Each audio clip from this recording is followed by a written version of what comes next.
What's going on, everybody?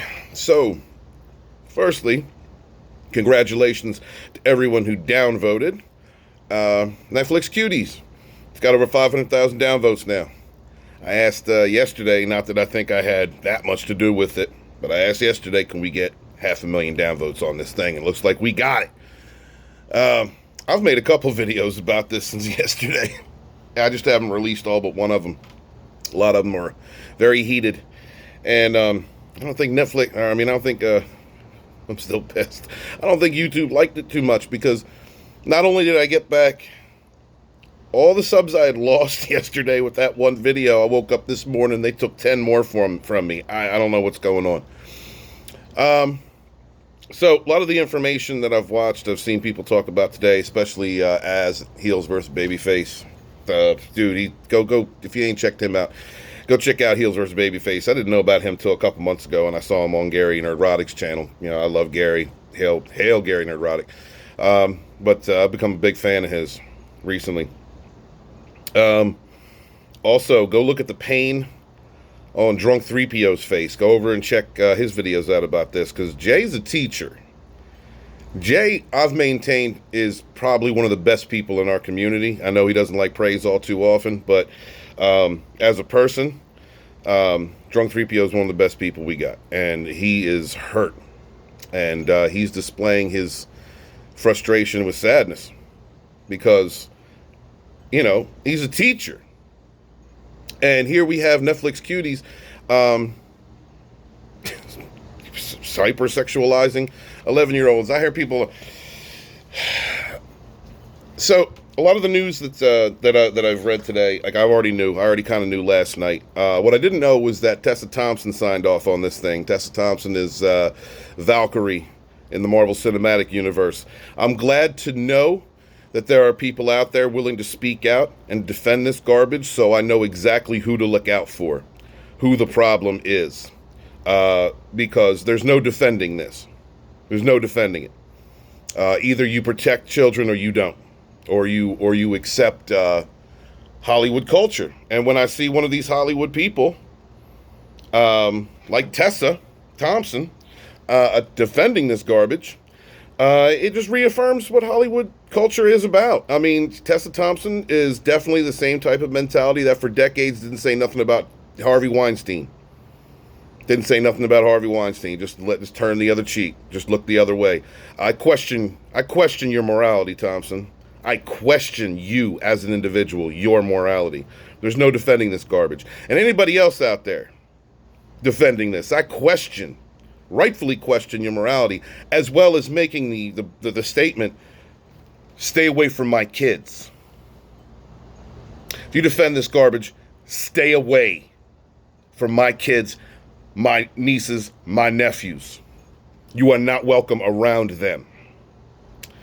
Any far leftist out there, you are not welcome around my children. I do not want you around my children if you're defending this garbage. I mean, I don't want you around my family anyway, but we all have the right to our opinion, no matter how crazy and insane it is.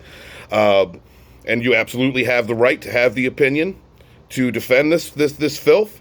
And if you do, stay away from my children. Also, already knew that I've made videos, like I said, I just haven't released them because I've been this is the people that made this film, the woman, and Tessa Thompson excuses, by the way, this hypersexualization of children. Go look at her tweets. Go look at Heels versus Babyface. If I was at home, I'd bring up all this for you. I'm not at home yet, so I can't bring up screenshots. Go check out Heels versus Babyface video on it. But she excuses this because the person who made it is a POC. She's a person of color, which is, you know, a racist-ass umbrella term for everybody outside of Europe any damn way. But because she's African, she's excused. I don't care where you come from, what culture you come from, what nation I don't care where you come from. If you think that it's okay to make something like this, you're not okay with me, and stay away from my kids.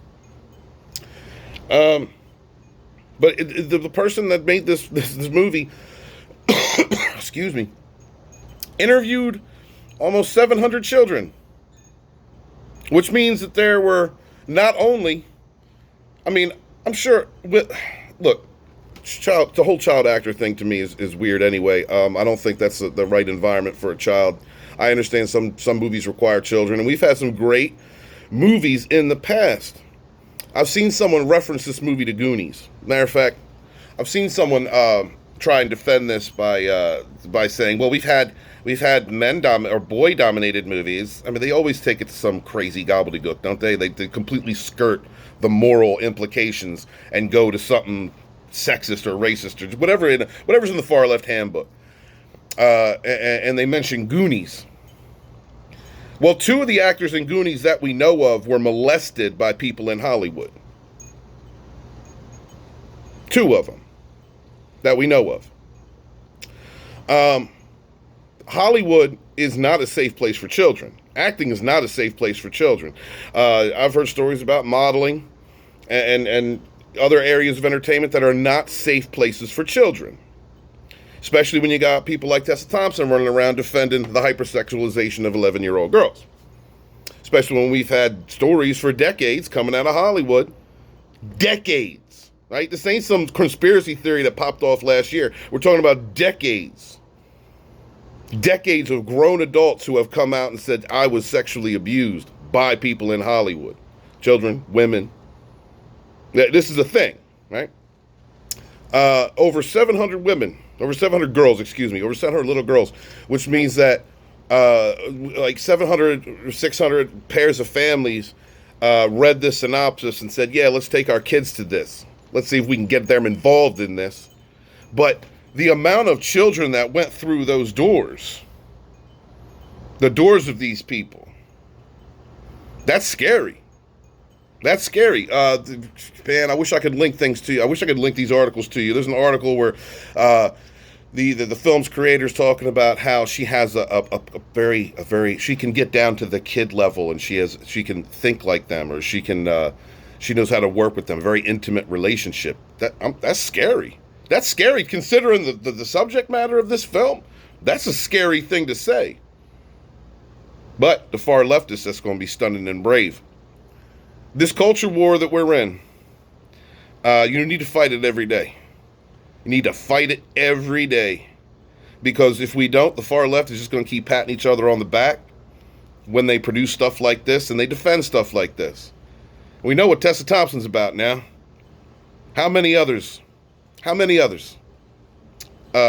to defend this? And if they throw around them same far left, those same far left talking points, oh, it's because people are misogynist or racist or whatever their garbage soy-based BS is, whatever it is. Well, that's just going to be a red flag to me. I'm going to know where you stand and stay away from my kids. Anybody who defends this film, anybody who co-signs to it, anybody involved with the production, stay away from my kids. I will consider that causing them harm. And in my religious right, I have the right to defend myself or my family when I feel that harm is happening to them. So stay away from my family. This is where we're at, right? This is where we're at with the far left. I say the far left because I know damn well that there are leftists out there that are good people. There are. They exist. I talk to them. And they don't want nothing to do with this garbage. So the far left, we need to watch out for them. Because if we let them keep winning, if we let them keep pushing this garbage, keep celebrating each other, that if we don't call this out together, collectively, all of us, don't matter what political aisle you lean to, doesn't matter if you like politics or not, doesn't matter what religion you are, what background, what faith, what nationality, whatever. It doesn't matter. If you're a moral human being and you stand up against the hyper-sexualization of children in entertainments, now is the time to stand together and call out every one of these people in Hollywood and in the press, mainstream media, access media shills, all of them that stand up for this. We call them out for what they are. Let the universe do what it will. I'm not saying dox people. I'm not saying cancel people. What I'm saying is, let these people speak their minds. Let us know who the perverts are in our society, in entertainments, just blatantly out there saying we're raising a flag and just pronouncing it, and repeat that. Let them know. Let them know. Let it out there. Keep downvoting this video if you ain't yet. Go just to let Netflix know what you think. Hail to everybody in the community, in and outside the community, that's speaking out against this. This actually inspires me a little bit to see that there are so many moral people all across the board that will make a stand against something like this. Netflix Cuties should have never been made. Oh yeah, real quick. I didn't realize through an article, I think somebody shared it on Twitter, forgive me, I can't remember who, I wish I could screen share and give you guys credit, I apologize for that. But somebody did make note that this film did win a Sundance award, and that someone attached to Sundance, someone high level in Sundance, was last year put in jail for touching kids, or more than touching them, ages at the ages of 7 and 9. That's Hollywood culture. So of course it got an award. That's Hollywood culture. They celebrate. That's stunning and brave. Protect your kids, y'all. Fight for your kids. Fight for all the children. Look out for one another. Be good to each other. Do not kneel. Not to this one. Peace.